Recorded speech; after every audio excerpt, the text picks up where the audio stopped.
Godwin's law states, as an online discussion grows longer, the probability of a comparison involving Nazis or Hitler approaches 1. Of course, just like every other negative word out there, Nazi has been slung around so often that it's lost much of its meaning. We tend to forget that Nazi is not analogous with bad. Rather, it refers to a member of the far-right National Socialist German Workers' Party. Forgetting that words have meanings appears to be pretty common in the trans community. Can I ask you one question? Go ahead. What is a woman? My simple answer to what is a woman is anyone who identifies as a No, woman. but what is a woman? No, tell me what the woman, don't use the answer in the definition, like the definition, like what is the word woman? Woman is whatever the societal construct of a woman is. Yeah, so what is that? Exactly. I guess in the United States we would have certain... Here, what is a woman? In America or in a different country? Answer the question, what is a woman? In America or in a different country? We are in America, at least I If we're in America, think so. then what a woman is what we generally perceive to be as such, which would be someone with right. feminine features usually Okay, defined by XY chromosomes. so feminine features, okay. Generally speaking. Of course, there are cis women who are like 6 feet tall, broad jaw, big ass abs. There's cis women like that, of course. Right. Do you think men can become pregnant? Men can genuinely not become pregnant unless, of course, born XX, transition to male. Okay, so men potentially can become pregnant. Yes, if they are transitioning to male. Right. This is the same group which thinks that women are a state of mind or a collection of feminine practices and behaviors, and which believes that sex is unchangeable is a hateful sentence, after all. However, most recently, the claim that J.K. Rowling is a Holocaust denial has arisen in response to the following tweets. In response to a screenshot which read, "The Nazis burnt books on trans healthcare and research. Why are you so desperate to uphold their ideology around gender?" Rowling replied, How? How did you type this out and press send without thinking I should maybe check my source for this because it might have been a fever dream? She then linked to a post debunking the claim that trans people were a main target of the Holocaust. To which George Techie replied, "When Hitler rose to power as German Chancellor in 1933, he enacted policies to rid the country of Lebensunwürdiges Leben, or lives unworthy of living. His targets included Jews, Roma people, disabled people, and communists, but also specifically homosexuals and transsexuals.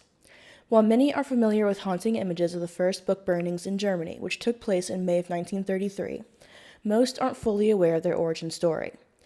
The books and texts that provided the fuel for that first bonfire came from the library of the Institute for Sexual Research, founded in 1919 by Magnus Hirschfeld, a gay Jewish doctor. As Scientific American notes, the Institute was full of life everywhere and proved incredible and groundbreaking gender affirmation care to trans individuals. Its mission was to provide a center for research, teaching, healing, and refuge that could free the individual from physical ailments, psychological afflictions, and social deprivation. In other words, the first book burning in Germany, which led to copycat bonfires around the country, was an attack on a trans care institution. There are echoes of this today. The far right has specifically chosen to target trans care centers in America, including repeated bomb threats to Boston Children's Hospital for providing gender-affirming medical care. Alejandra Caraballo, a clinical instructor and civil rights attorney, seems to be where the claim of being a Holocaust denial comes from, as she told Rowling, "You're engaging in Holocaust denial, Joanne." Rowling responded, "Neither of your articles support the contention that trans people were the first victims of the Nazis or that all research on trans healthcare was burned in 1930s Germany. You are engaging in lying, Alejandra." Considering that the many trans allies and activists that claim Rowling is transphobic are unable to explain why, or point to a single tweet that hints at hatred, I didn't even need to read the tweets to know that the claim of Holocaust denialism was inaccurate. However, reading them, I find myself once again astounded at how many people are willfully misconstruing both Rowling's words and history to paint trans people as primary victims of a genocide. Though I suppose I shouldn't be surprised given the claims they make today of being victims even in the face of multiple ongoing genocides. We are in stage 7 of genocide in America for trans people. I hate her. Let me break it down why. This is another one of those examples of the trans activist who is supposedly pushing us in the right direction while gaslighting, terrifying, and lying to a group of people that is lied to that we are murdered at disproportionate rates, that is factually incorrect, to people that are already suffering from mental health issues of various forms. And you have them in a constant state of fear, you and the media who runs with this, and so easily throws out the word genocide. How dare you use that, first of all, for people who have actually been victims of that? There are still people alive today that survived the Holocaust. So that's pretty disgusting, right? You're pretty nasty for that. Wild for you to throw that out so easily. All in the pursuit of fear-mongering a group of people that already suffer from mental health issues. So actually, you're a crazy abuser. Downplaying genocide to terrorize a group of people struggling with mental health issues. That is straight demonic. But for those of you less familiar with the Holocaust's non-Jewish victims, let's go over exactly why these claims are overstated and inaccurate. Hirschfeld's research primarily centered on sexuality. He was targeted for being a Jewish gay man, and his research was targeted for going against the heteronormativity and Christian culture of the Nazi Party, which would value the reproductive ability of Aryan women to further create the Aryan race. Magnus Hirschfeld opened his Institute for Sexual Science in Berlin in July of 1919, and this was the first attempt to study sexuality through a scientific lens. Although progressive for the times, as the Institute did advocate for the acceptance of homosexuals, the emancipation of women, sexual education, STD treatment, and the implementation of contraceptives, the theories and ideas around homosexuality and gender nonconformity do not hold up today. For example, the Sturmbataillon, SA, or stormtroopers, were in effect the military arm of the Nazi Party. It was an all-male, anti-Semitic, aggressive, radical organization headed by Ernst Rohem, an open homosexual who consciously cultivated a contrary ideal of a manly homosexual. Masculinity, from his point of view, was based, amongst other traits, on courage, honor, decency, discipline, and fraternity. In other words, he deemed femininity to be defined by cowardice, compromise, and hypocrisy, especially among of the bourgeois society, as well as with pacifism. While Hirschfeld did think that homosexuality was innate and therefore that the prenatal origin of homosexual attraction removed homosexuality from the categories of sin or crime, he repeatedly drew an analogy between homosexuality and congenital deformities such as hair lip, and maintained that gay men had the right to attempt to change their sexual orientation if they so wished, and recommended them to practitioners who claimed the ability to accomplish this task. Because of Hirschfeld's biological orientation, he was especially disposed to imagine that this transformation might be achieved by purely medical means. Additionally, and Der Ernst Mensch Hirschfeld asserted that homosexuals are indeed sexual Zwischenstufen, intermediate stages, as he did not think that there was a single male-female continuum along which any individual could be assigned a unique position, but that there are a number of sex-related traits, including gonadal anatomy, genital anatomy, anatomy of other parts of the body, personality, and sexual orientation, any one of which could be used to describe an individual as being more male-like or more female-like. Thus, sex was multidimensional, and male and female were abstractions. Homosexual women and men were Zwischenstufen because they possessed a mixture of traits, some of which were male-like, some female-like, and some intermediate.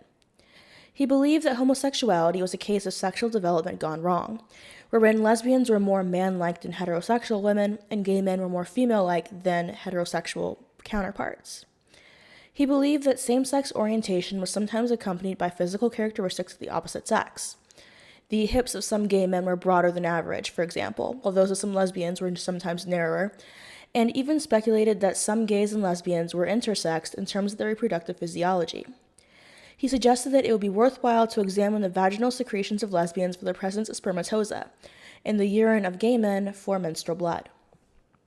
His belief in the ability to treat homosexuality, even if accompanied with a desire for acceptance, mirrored the Nazi approach to homosexuals. Because they viewed homosexuality as a behavioral issue, accordingly, it was seen as possible and desirable to re-educate homosexuals, which is what the Nazis did. At the Rowling Institute in Berlin, named for its head, Matthias Rowling, a German psychiatrist and cousin of Hermann Rowling, convicted homosexuals were forced to have sexual intercourse with prostitutes, while researchers observed them. Those who succeeded in the task and achieved sexual gratification were released. Those who failed and showed themselves to be incurable were sent to a concentration camp. The research done in the transsexuals was secondary to his research in sexology as a whole. as well as his desire to normalize homosexuality. Of course, this did not negate his support of Viennese endocrinologist Eugen Steinack, who thought that the testicles of gay men were to blame for their sexuality, and eventually led to experiments wherein transplanted testicles were implanted in homosexual men, desperate to change their sexuality, only to fail, as the organs themselves did. Another notable experiment was of Lily Elby, a trans-identified male who, under Hirschfeld's supervision, underwent surgery for removal of the testicles in Berlin, before 3 further operations in Dresden. The final and fatal procedure was a womb transplant, many decades before the development of medicines to prevent organ rejection. Elby died of heart failure on the 13th of September, 1931. So, yes, the Hirschfeld Institute did research transgender people, though they were understood to be more akin to a category of sexuality rather than the way we view them today. However, the Institute was targeted not specifically because of the association with transvestites, but following a wave of anti-homophile violence, as well as because of Hirschfeld's own identity as a Jewish gay man, and because the Institute also went against the morals of the Nazi Party with its collection of sexual paraphernalia, which was not just for education, but also entertainment purposes. Homosexuals were deemed an enemy of the Nazi Party's goals, as homosexuals posed a threat to German society's conservative outlook at the time, which sanctified the nuclear family and the normative heterosexuality that was supposed to prevail within its framework. To claim that heterosexuals were a main target is to ignore the context of both Magnus Hirschfeld himself, as well as the main focus of the Nazis and the Institute. Germany was a hotspot for homosexuals during that period, and the focus on Hirschfeld's research was the reason that the Institute was targeted. They were the targets, not transsexuals and not transsexual research. The initial claim that gender-critical feminist views are analogous to Nazis is also an inaccurate claim. Nazi gender roles wanted to see women having as many children as possible for the Aryan race. Prior to the start of the Nazi Party, women were entering the workforce and going against many traditional gender norms. As a result, the Nazis' ideal woman was created in backlash. This was one who should stay in the domestic sphere, maintain the home, supported her husband, and created new life to sustain the empire. In fact, Nazi ideology barred women from medicine, law, and civil service. The party awarded a state and civil decoration, a brilliant cross presented with a ribbon to wear around the neck, called the Ehrenkreuz der Deutschen Mutter, or Cross of Honor of the German Mother.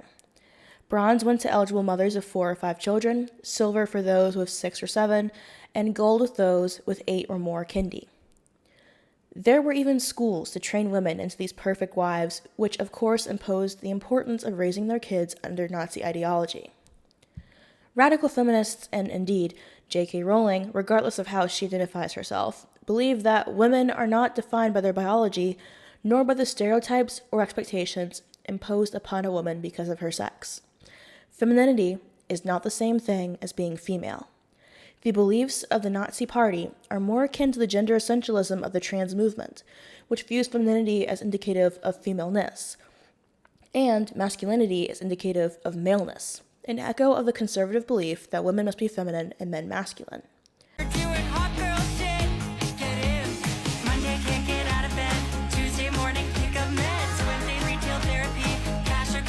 The comparison stems from a belief that conservatives and radical feminists disavow trans ideology for the same reasons, and ignores the many differences between them in order to use the same shorthand. Nazi equals bad equals you not wanting to be associated with the term or anyone it's been handed to. Nazi is shorthand for shut up. And of course, the claim itself, that Rowling is a Holocaust denier, is the result of an inability to read, or the overwhelming desire to mark her as bigoted in any and every way possible. Rowling is not saying that the Holocaust didn't occur. She's not even saying that trans people weren't targeted at all during the Holocaust. What she disagreed with were the claims that trans people were the first victims of the Nazis, or that all research on trans healthcare was burned in 1930s Germany. And guess what? That's a completely true statement. The first victims of the Nazis were the disabled. As noted by Hannah Randall of the Holocaust Center North, the persecution of those of mental and physical disabilities by the Nazi Party began in July 1933 with the Law for the Prevention of Hereditarily Diseased Offspring. the law enforced compulsory sterilization for those with conditions believed to be hereditary, including schizophrenia, epilepsy, Down syndrome, and even alcoholism. The task of locating those to be sterilized was carried out by special courts called the hereditary health courts. They examined institutions such as hospitals, schools, and nursing homes. Between 1933 and 1939, an estimated 360,000 people were sterilized. The Reich Committee for the Scientific Registering of Hereditary and Congenital Diseases was established in August 1939 by Hitler's personal physician, Karl Brandt. Its aim was to identify all infants and babies who should be euthanized. The killings of those considered Lebensunwertes Lebens, life unworthy of life, began in 1939. By 1941, over 5,000 children identified by the committee had been murdered. Soon, the policy extended to adults and became known as Action T4. To carry out the program, 6 euthanasia centers were established at 6 hospitals in Germany: Bernburg, Brandenburg, Grafenegg, Hadamar, Hartheim, and Sonnenstein. There were also centers in Austria.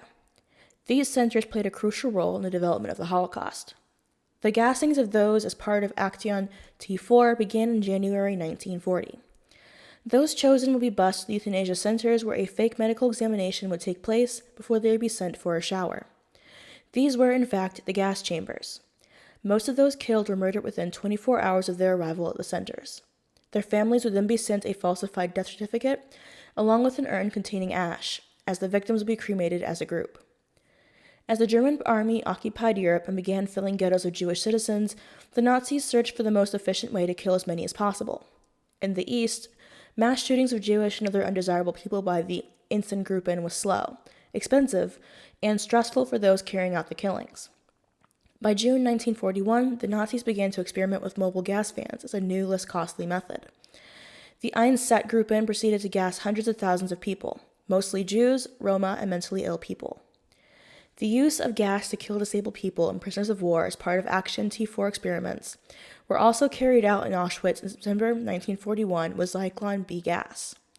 This process was found to be the most effective and went on to kill millions of people in the Nazi death camps. And, of course, sexology research was continued outside of 1930s Germany through the cultivation of other research institutes, such as the Kinsey Institute, which was established in 1947. So, let's be clear.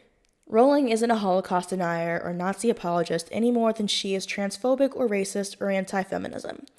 This is just another attempt to make her into a villain when she isn't one.